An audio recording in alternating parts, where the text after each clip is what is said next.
ایک بار پیارے آقا علیہ الصلوۃ والسلام ایک درخت کے نیچے آرام کر رہے تھے. ایک بندے نے پلان کیا، کیونکہ اس زمانے کا سینیریو سمجھیے گا. ایسا نہیں ہے کہ کفار کا ملک ہے وہ حملہ کرے گا ہمیں پہلے سے پتہ چل جائے گا. ایسا نہیں تھا، لوگ ساتھ ہی رہتے تھے.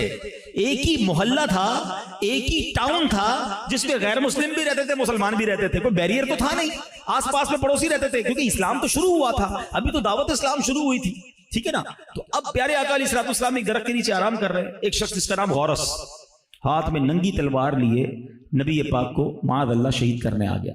کوئی گارڈ نہیں تھا، ایون کوئی صحابی بھی نہیں تھا. پیارے آقا اکیلے آرام کر رہے تھے. بظاہر سوچا جائے تو اس کے پاس زبردست چانس تھا، مگر اللہ کے حبیب علیہ الصلوۃ والسلام ہیں، بچانا تو رب نے تھا. تو غورس جیسی نبی پاک علیہ الصلوۃ والسلام کے پاس پہنچا تو پیارے آقا علیہ الصلوۃ والسلام کی مبارک آنکھیں کھل گئیں. غورس بڑے تکبر والے انداز میں کہتا ہے، اے محمد صلی اللہ تعالی علیہ وسلم، آج ہاتھ پہ تلوار ہے، آج تمہیں مجھ سے کون بچائے گا؟ Nobody their. ہائے ہائے، میرے آقا علیہ الصلوۃ والسلام نے ایک ہی لفظ فرمایا، اللہ.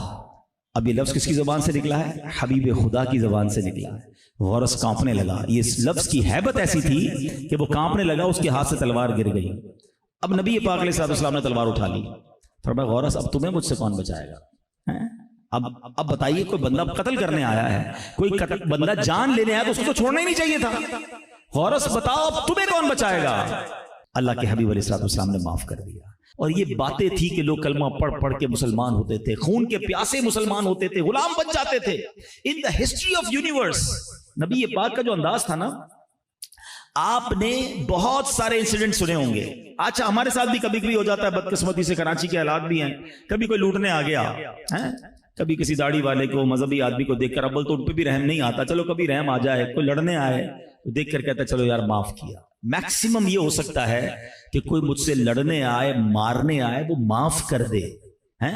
مگر شان دیکھو میرے آقا کی، جان لینے آتے تھے، دیدار کرتے تھے، اخلاق دیکھتے تھے، جان دینے والے بن جاتے تھے.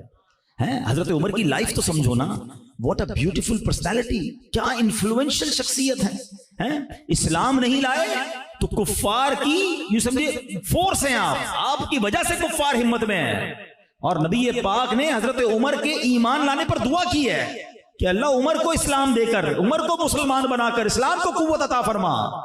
اور ادھر حضرت عمر نبی پاک کی جان لینے ننگی تلوار لے کر دروازے پر جاتے ہیں، اور دروازہ کھلتا ہے اور آقا کا دیدار ہوتا ہے.